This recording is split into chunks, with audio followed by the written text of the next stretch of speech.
Hello, welcome to North Hill Junction. So today we're going to have a look at doing some ballasting. As you can see from the camera angle, I've already done quite a bit. What I'm going to look to do today is I'm going to do this section in here, and possibly if we get there we're going to go and do some of the track at the back. I've pre-painted it with the airbrush. Not gone too mad. I'll go over it again once it's been ballasted, but just to give it a bit of colour. So now we're on to ballasting. So what do we need to ballast? Well, we need some ballast. This is Woodland Scenics fine ballast. I've done some research on different ballast types and grades and such things, and I've been told either the N gauge or fine ballast is best for double O gauge or HO gauge, whatever you want to call it. Apparently the double O gauge ballast is a bit large, so go for the fine stuff, I was told. What we'll also need is some PVA mixed with water. This is about a 50-50 mix. A pipette for putting the glue down on the ballast once it's been laid, and a mix of water and a drop of dish soap, or if you have it, isopropyl alcohol, to allow the glue to soak into the ballast, because you don't want it to sit on top. So nice and simple. Get your ballast, spread it out, don't go too mad to begin with, just a nice even covering like this. At this stage I'd say don't try and put too much on, too much too soon, and you'll be trying to take it away forever. A couple of brushes, should have mentioned. Decent paintbrush, it's good for spreading, but don't go mad with this because it moves a lot of ballast quick. And these little, I don't know where I got these from. I've had these for a while. This little brush is really good because it's quite, the bristles are not too dense, so it doesn't spread it too fast. But it's quite easy to manipulate the ballast. So what I'm going to do now is just gently start to give it some shape. So try not to go too mad, but try and cover the sleepers as best you can. There's cork underneath the track on both sides, so what I'm aiming for is to get that nice ballast shoulder that everybody talks about, but not so it's covering the sleeper ties too much. So if you try and bank it a little bit like that up against the sleepers, like that, so you get that bank, do it both sides. And then what I find is if you run your finger on it like that, it spreads it out quite nicely then. And then come back in with the brush. You can just start to see the cork starting to appear there, so I don't want to see that. So again, just gently manipulating the ballast. This little brush is great for this.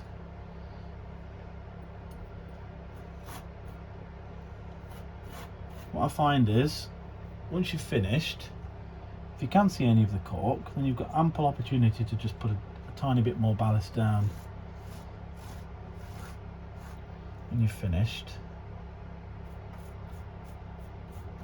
Just gently brushing that away from the ties. There is a technique I'll come on to in a minute for getting the ballast off the ties. I'm sure you've seen it before.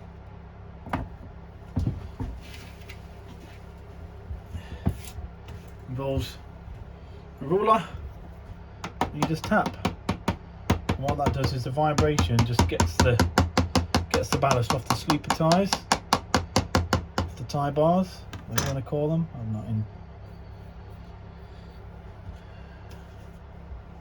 Just a tad more, push it down there, because it's just not quite covering the cork. I don't want you to see the cork. Just a tad more. You don't want the sleepers to be buried, but you want the ballast to surround it. Like that. Now if I just give it a gentle tap.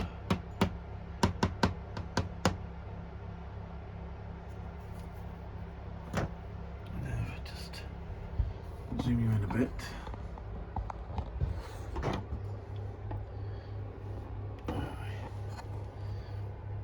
So you've got a good coverage. There's one or two areas where you can still see the cork, but just there, look, it's down there. You can just see the cork. So I'll just touch that. But I find if you spend all day prodding away at it trying to get it perfect, every time you prod it a bit, you find that it dislodges another bit, and then you prod at that bit and it dislodges it again, and you never get it perfect, and you don't want it perfect because it's not perfect. You know, ballasting isn't a perfect art. Even in the real world, it's not perfect. It's just, it looks a bit all over the place, and you know, there's humps and ridges. See, every time I touch that and flatten one bit, it raises another bit, so you'll never get it perfect. What I'm also going to do is, because when I did this track here, I didn't get enough ballast in there, so I'm gonna go near the point today. That's a ballasting point. There's a video for another day. They're a bit more tricky. So just put a bit in there. Again, this brush is really good because it goes over the sleepers. It knocks the ballast down between the track.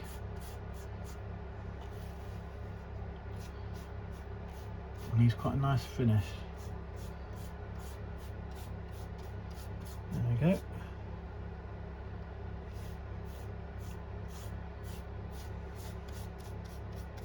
Lovely. Right, get the old rule out, let's give it a tap.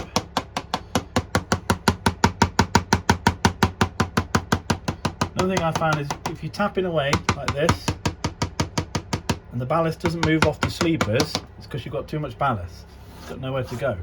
So what I do is just gently with my finger, just smoothing it out. Very gently, you don't want to move too much. And again, I find that's much better.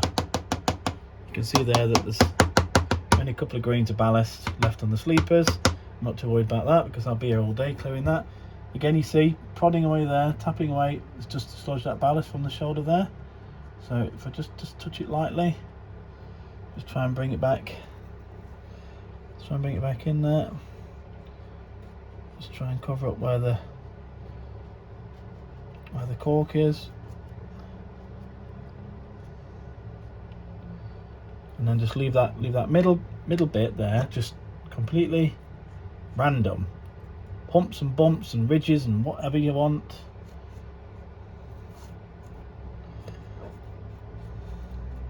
Just give it that random, natural look as much as you possibly can. Too much prodding. You don't want it to look like a Lego set. You want it to look natural, realistic.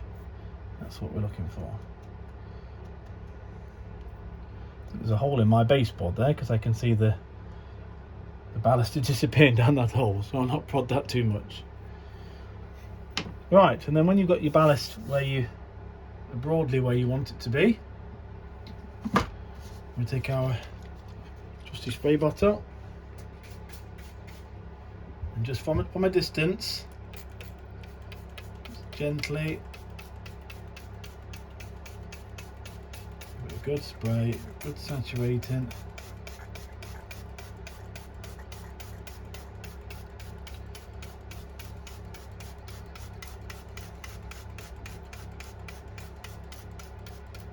Like so. Take your glue and water mixture in your pipette and just pile it on. You can see already as it just soaks right into that ballast straight away. If it's sitting on the top, if it starts to sit on the top of the ballast, either you've not got enough IPA or dish soap in your water, or you haven't wet the ballast enough.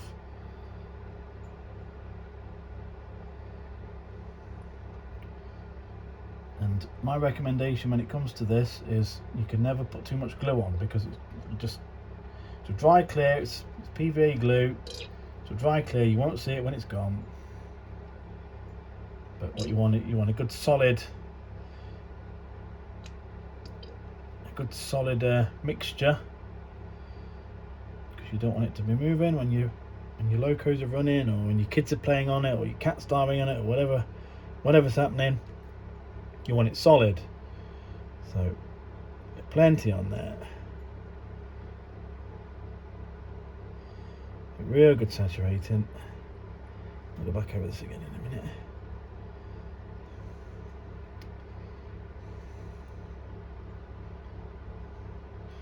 Right up to the rails there. Don't worry about what you cover. It's water based, so anywhere it gets where it causes any issues must be wiped off. Just cover it as much as you possibly can. Go over it 2 or 3 times if you need to. You can see it soaking in lovely there. It's keeping all those natural humps and bumps I put in it, not on purpose, but the ones I didn't fix.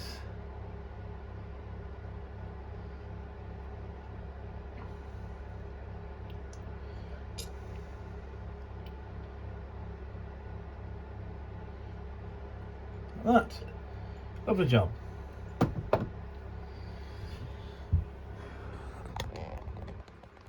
Screw in again. You can see, well, not a lot to see to be fair, but nice covering. Not much on the sleepers if I can help it. Any that is on there, I'll just scrape that off when it's dry. Good covering. Hopefully when it's done, it looks something like this. This has obviously been weathered.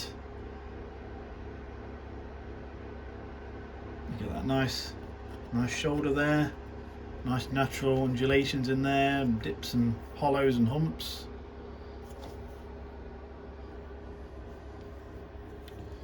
That's what we're looking for when it's done. So there we go. Short video. I'm sure you've all seen ballasting videos before. This won't be the first one you've seen. This is the way I do it. Not dissimilar to many, I assume. But there it is, a short video of how I put ballast down. All that's left to say then this video as usual now is please don't forget to like and subscribe, and please leave me a comment if you like what you saw, or you think I've done something wrong, or you want to make a comment. Please feel free to do so. I love to read the comments. Thanks very much, and I'll see you all next time.